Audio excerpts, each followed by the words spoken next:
Once again, welcome to 90s versus 2000 type of vibe. I'm your host. I don't want to say host, actually. Don't even cut that, actually. Don't even edit that. Keep it just like that. Well, you always got to keep it original. I don't know why people do that. I mean, they love the original, son. Right. They're trying to tell you, keep it original. Right, but, because I don't want to come off like an actual, scripted show. Yeah. So to speak.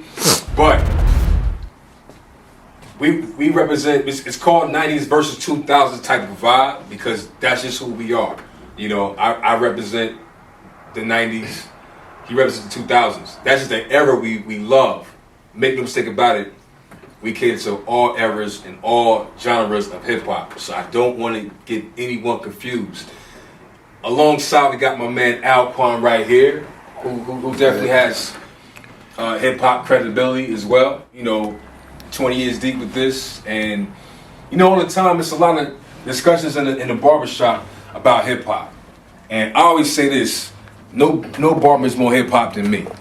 That's just what it is, No offense to anybody else, but if you know me, if you know Ray Lansky, there's no barber more hip hop than me. And just go through the history, whatever, But shouts to all the barbers out there who rock with this culture. Shouts to everybody that just had those conversations in the barbershop. So today, right now, we're going to talk about Def Jam, because Def Jam made a serious impact on hip-hop, a real serious impact on hip-hop. It started from, our guy Russell Simmons and Rick Rubin, What you think about that, Alquan? How they just set it off the whole era? I think Ludacris and Scarface and that era Def Jam is responsible for, a lot of the great memories in my life growing up. School dances, whether it's road trips and things like that. So Def Jam is a part of a lot of the hits that came out between 98, 99, all the way up into 2000. You got Kanye West, Jay-Z, Nori, Ja Rule. All of them were big pillars in regards to hip hop. It was almost like you couldn't turn the radio out hearing somebody from Def Jam, whether it was Ashanti or Rihanna. There was always somebody out there. Dipset. It was a lot of different Def Jam hits that was on the radio always through those times. My favorite era, like I just discussed with Luck, will always be when they had, I think it's called the Def Jam 2000 era. No, the end of the 90s era. Between that and the 2000 era. Survival of the Illest era. Survival of the Illest era. That's what it was. You want to call it Survival of the Illest era. Where they had, where Irv Gotti, a lot of people, for those who don't know, Irv Gotti definitely brought Def Jam back even stronger when he bought DMX, Rough Riders, Jay-Z, Rockefeller, and that's when he made Murder Inc. right after. Ja Rule, so it was a lot of impact. I still rock with a lot of that music to this day. It represents an era that we had a lot of fun in, so what's your favorite part? My favorite part, of course, is that era, because it kind of led all of the great music that came out in the 2000s.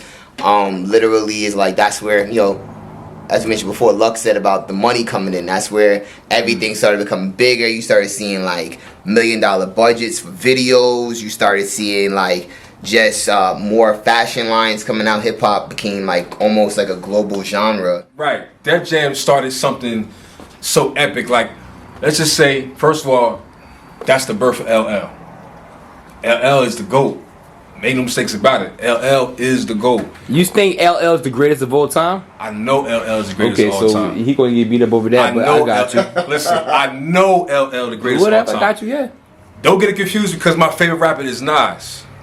But listen, GOAT, LL. If you got a hip hop list of GOATs, LL. If you got a Mount Rushmore of GOATs, you gotta put LL face carved in that bitch. You get what I'm saying? You got the curses and stuff. So, but it's the truth. It's the truth. Yeah, he made an impact in every decade of hip hop. I'm just saying, just because you were one of the first, don't mean that. No. But you guys understand the level of impact, right? Now, but here's the thing. The whole era with EPMD. EPMD brought out the Def Squad, right? Redman. Let's talk about Jersey. First of all, we're from Jersey. For those who are watching this, we're from Jersey. right? Jersey, yeah, of course, we're not the founders of hip hop, but hip hop made an impact on Jersey, and Jersey made an impact on hip hop. Remember what I said? Hip hop made an impact on Jersey, but Jersey definitely made an impact on hip hop. No one in the world can deny what I just said, right? Couldn't even debate against that, right? Let's start off with. As to what though? Jersey, it hip hop influence on hip hop as compared to other states that did not. No.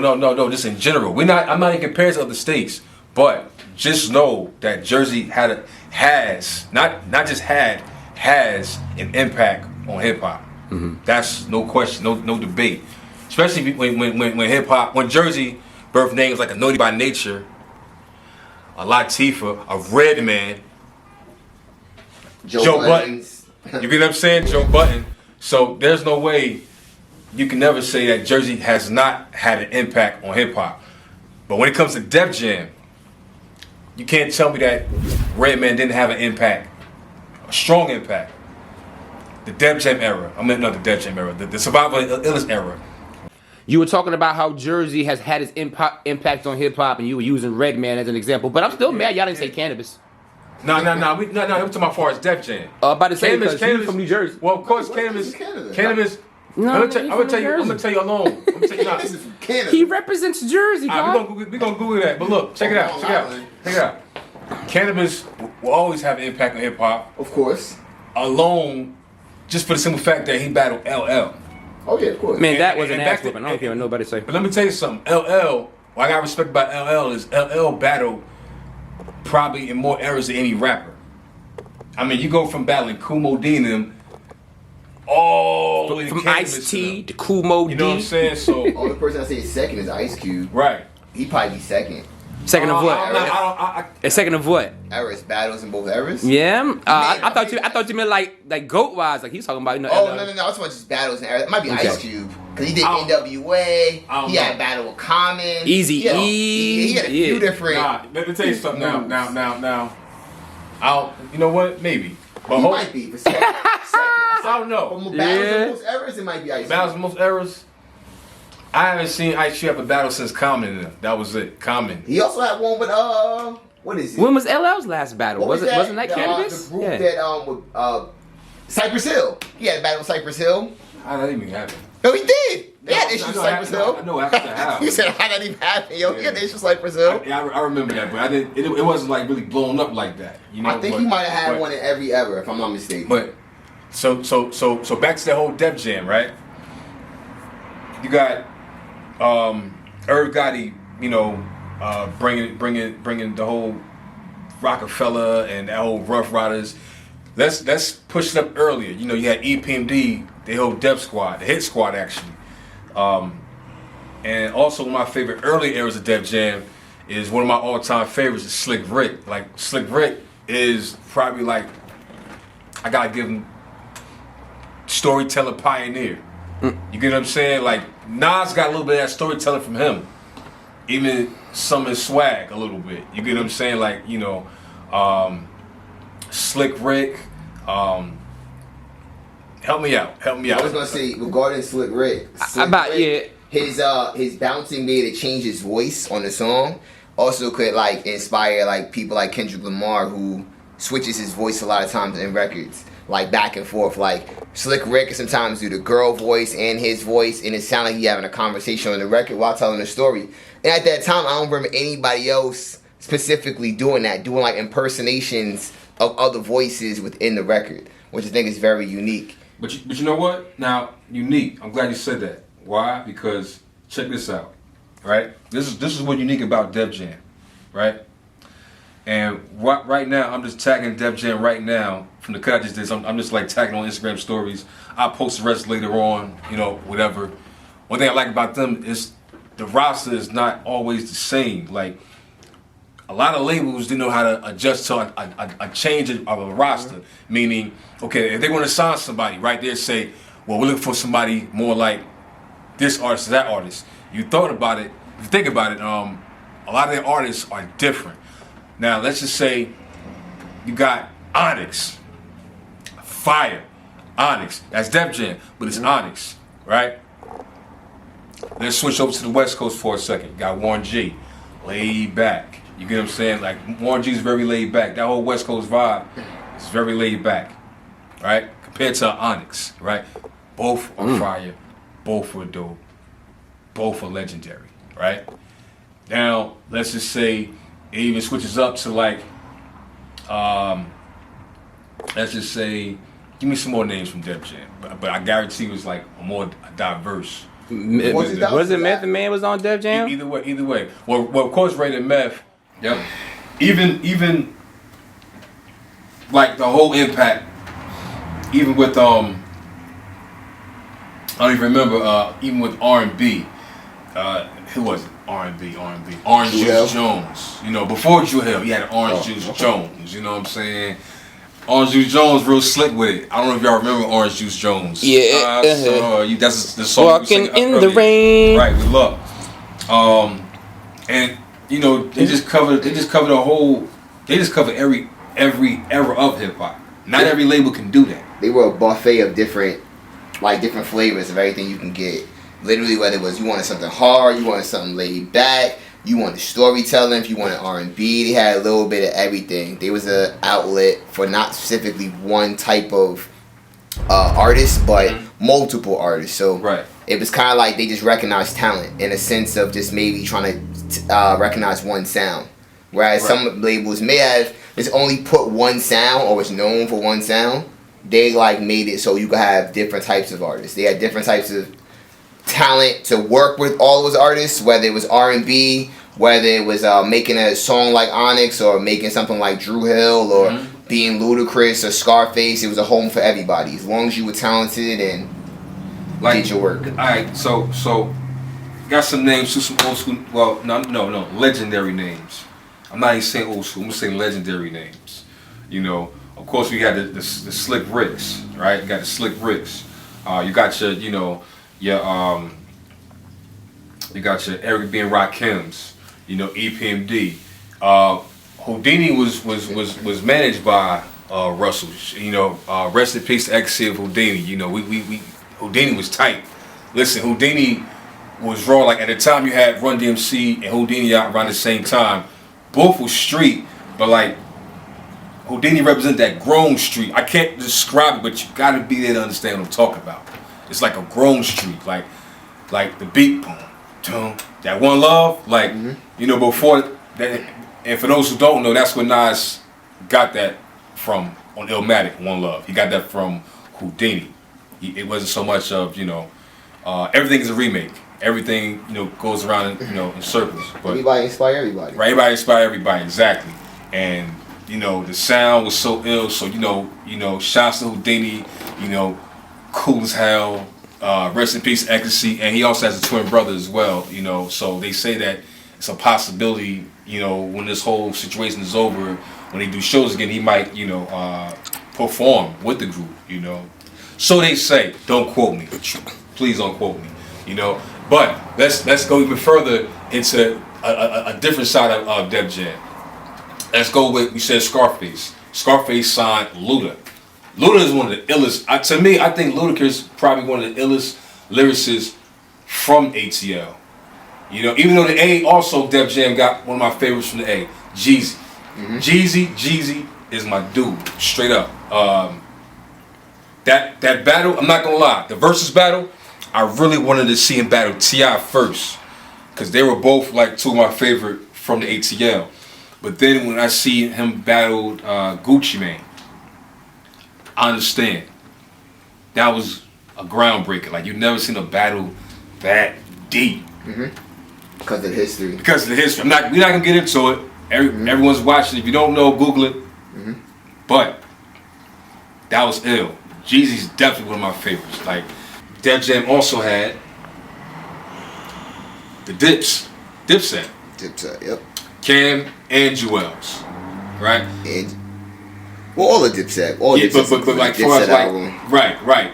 That whole Dipset movement it's still crazy, you know, and especially back then when we watched how two rappers back then kind of made like a reinvention of themselves. Like that time when they got with Def Jam, the same time 50 got with what's that in the scoop, whatever, right? Right, so we seen Cameron come back with Dipset and 50 come back with G Unit, right? So that was definitely dope. And like I said, the list goes on. It's hard for us to even name all the names right now, you know, for Def Jam. Like in this era, you got the whole what's his name? Dave East. Got Dave East. Dave East is tough. You got Big Sean. You even got Nas. That King's Disease, another classic. I'm pretty sure you're gonna get a Grammy for that. Of course, 2 Chainz, another person. 2 Chainz. That whole good music. Kanye is a genius, man. You know, even though he didn't say some crazy stuff that, you know, I'm not going to elaborate on that. Music-wise, Kanye is a genius, straight up and down. Like that's probably one of the most genius people Def Jam was ever involved with. Def Jam, you know. So yeah, man, and I'm gonna be the first to say this. Not the first, but one of the few. I gotta say this too, man. That Kanye Nas album, I think people were just a little mad because of what Kanye said. I think the album was tough. Like Adam and Eve, the album was tough. It's just that people allowed the politics behind that to overlook the music. Did I like what he said around that time? Hell no. No. But I know that's not how Nas does his music. I know that's not the direction he's going. So did nothing shy me away from listening to that album. And after I listened the first time, I listened to it again and again, and that's how I know it's fire. If you listen to an album one time and forget about it, it's trash. Am I right? I would think the human instinct operates that way. When you eat a piece of food, you don't like it, throw it away. And Exactly. I mean, I was gonna say we kind of like though because we get so much music so quickly. People do tend to listen to things and lose interest as quick because music is coming out quicker than ever. You know, Back in the day, you had release dates, you had posters, and you know everybody wasn't trying to drop around the same time, but somebody dropping every week, literally every single week, and it's some people that drop in the middle of the week and when they feel like it. So it's hard to keep your attention on one specific album. So it's a little different. It's very easy to kind of water down the attention because literally one week this artist could drop in, the next week this artist drop in. Like it's not, it doesn't flow the same way. You know, in the past we had something to look forward to. Somebody had their singles out. We knew it was leading to a rollout. It might have came out maybe October 25th. And then maybe it didn't compete with another big artist. Now everybody's just dropping whatever because you don't really need the radio as much. Now we're kind of using streaming and Apple and different things like that. So that way, when you put it out, your fans get it right away. Your fans get it right away. So let me ask you one question. Just one last question before we wrap this up. One last question. Def Jam, only Def Jam artists, right? Now, before I even go any further, I just want to mention the impact one more time with Def Jam. We know the hip hop roster. We know the Def Comedy Jam, right? They even had Def Poetry Jam. Def Comedy Jam, birth of Martin Lawrence, you know, Bernie Mac, Steve Harvey, Eddie Griffin, Chris Tucker, all the legend names, right? So Russell Simmons, that whole Def Jam movement, listen, man, straight legends. Now, verses. Give me 2 artists from Def Jam that you would like to see in the verses. Def Jam legends. Def Jam legends. Let me see. Like a Def Jam legend. Gotta think about that one. Yeah, it's kind of an on-the-spot question. It's kind of hard. You might have to pause the recording for a second so I know what to say.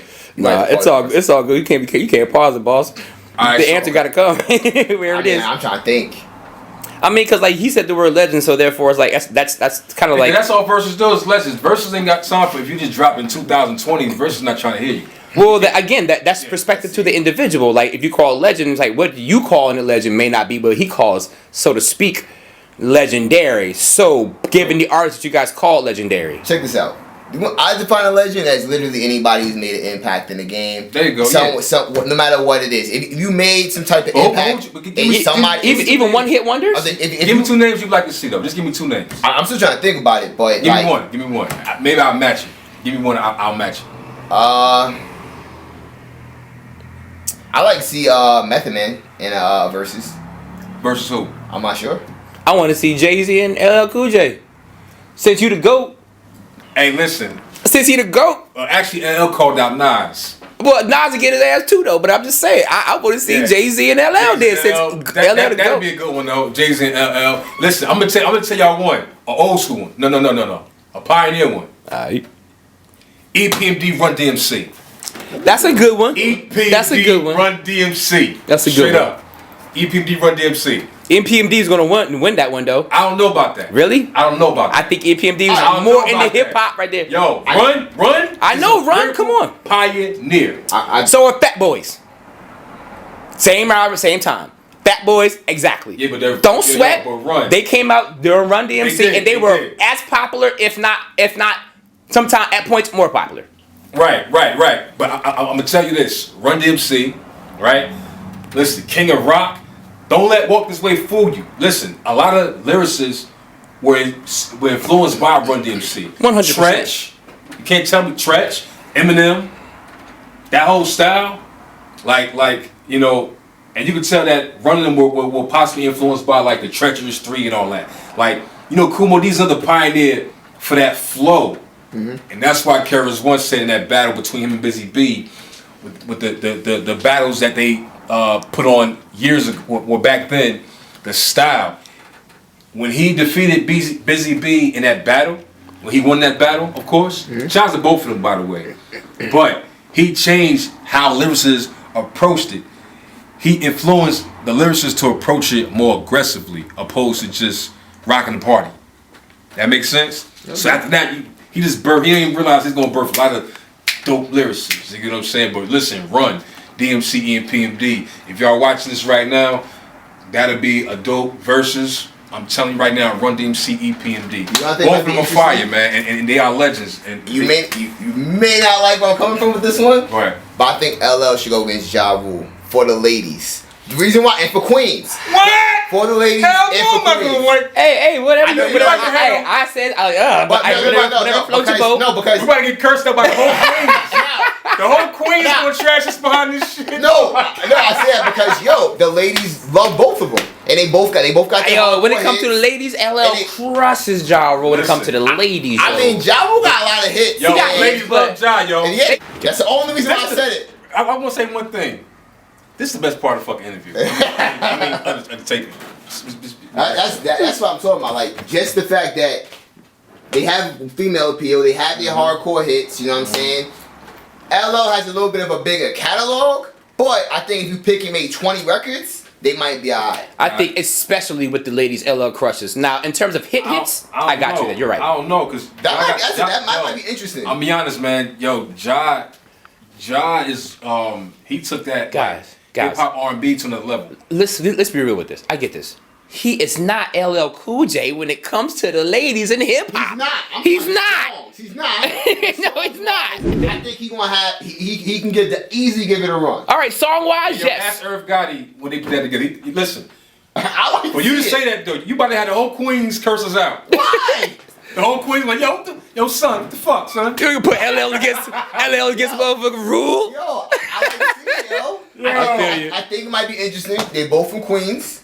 You know what I'm saying? Like, you never know. Ja Rule might look up to LL at some point. Like real talk. Mm-hmm. Like real talk. Sometimes you gotta face your heroes. Sometimes you do gotta face your heroes. If he looked up, sometimes you gotta face your heroes. And I think that might be alright. That would be cool. That would be cool. And you know, that would be cool. But I gotta say, EPMD, Run DMC, that'd be dope. They both was cool as hell. And I want to see the Jay-Z LL because my man here called him this. Jay-Z LL. Yeah, he called him the GOAT. I can't imagine Jay-Z sitting at the verses. Calm as hell. But not against the greatest of all time though. It's called the greatest of all time. They're both the GOATs. Right? That should be one that he takes an exception to. I can't lie. They're both the GOATs. Like Hov, to me, Hov is the overall best hip hop businessman who ever did it. Okay, cool. You know, but he's a lyricist too, though. Even better than he said hip hop. I was about to say businessman wise. I got. So does Ja Rule song with J Lo beat LL song with J Lo? You see where I'm going with this? I got you. I want to be a chick. I wouldn't use that as a standard though. I'm just saying. I see where you going. I see where you're going, but I wouldn't use that as a standard though. And those songs, when Ja Rule was hot, LL was hot as well. Yeah. He was very relevant. God, Real talk. you could easily say J-Lo was the one who made both songs. Hell no. All right, J-Lo. you can easily say that. Like, she was the one who They made both J-Lo. songs. I love J-Lo, but they made J-Lo. Oh, come on, man. All right. On that one, I'm saying, on that one. This I Want to Be a Chick beat I Need Love. Hell See no. what I'm saying? Like, No, which one? I Need Love. I Need Love. Or Around the Way, I Girl. said, yeah, I need. Come on, man. He's there- not there- messing with LL on the female level. There's joints, like, you know what I'm saying? That you could, Hey Lover versus Yeah. what can you put up against? You're making my point. All these damn songs LL made for the ladies, yo. Like they both got hits. There's no comparison. What when it beats comes to Holla ladies. Holla? What beats That not lady Can tracks I though. Get Her? Can I Get Her with Jay-Z? There's so many records that they Yeah, can but put against each other. if that's the case, Amazing. you're right. I'm talking about for the That ladies. shit would be amazing, No, bro. cars ride by with the booming system. Cars ride by. That was the hardest joint when it came out. I ain't gonna lie. Yeah. See. Yeah. So does 4-3-2-1 beat Murdergram with Ja Rule? Whoa. Hold on. I'm gonna get my opinion on I'm that. about to say that's a fire ass record. I'm gonna get my opinion on that. See, I don't think you understand. Hold on. Ja Rule is my favorite hip hop artist. Let's break because people don't know what Murdergram is. Let me break it down. He said 3-2-1. Now LL 3-2-1 is featuring who? Method Man, Redman, DMX, Master P, Cannabis. All right, stop right there. Right. Murdergram. DMX Ja Rule, and Ja Rule. and Jay-Z. I'm sorry. That Murdergram is more tougher. How about to say that's that record is crazy. I'm crazy. Come on, man. Like If it get burnt, I give this. Yo, they You say you know it's all perspective, bro. yo. They- The I beat might was smile simple. on your face, The but I beat ain't was sure. simple. I thought it was another track. Yo, that Just another it track. can match Hey, up. listen. Just It another can track. match That's up. all it was. Hey, Just listen. another track. That's all it was. Nothing was tougher than Murdergram in that. Another track, yo. That's all it was. Another track. Murdergram. It was another track. Yo, Down In for Murder was better by Ja Rule. Yo, they can match up, yo. I'm telling you, it's not that it sound crazy, but I honestly think they can match up. I don't disagree. Ain't sinner, ain't white sinner, drop by sinner, screaming bar sinner. It killed. Yo, but then X though, X part. I'm cruddy, go raw dog, go dirty. Yo. And if it get burnt, I get that shit. Yo, You Hey, said you know what you like. look. You barely getting them lyrics out, nigga. Talk about that 1600, like run it. So want it, get it, done it. Listen, Look. I go on and on with Vinny X. Vetti Vici was a beast. He's I'm be my. honest though, that Vinny Vetti Vici square album. was my favorite album in 1999. It was mine too. Real Word. talk. I'm not gonna lie, that's his first album. My favorite album from Ja was Like 336. Pain is Love. Or Pain is Love. Pain is Love. Nah, my favorite is I his think first it's called one. Pain is, Pain is I'm Love. not sure. Like But this. Ja was fire though, bro. Like that Murder Inc. run was strong, bro. And they still have impact no matter what they've been through. Like, Shit, nerd. Telling you. but Somebody gotta set right, that battle. right. LL Right. versus Ja Rule. I feel it. Listen, Run DMC EPMD. Listen, You definitely did sell it, baby boy. Run, Yes, that's not a war. Run DMC EPMD. Straight up, Run DMC EPMD. Back up here. So what you saying? Hey. Now call it out, fellas. All right, guys.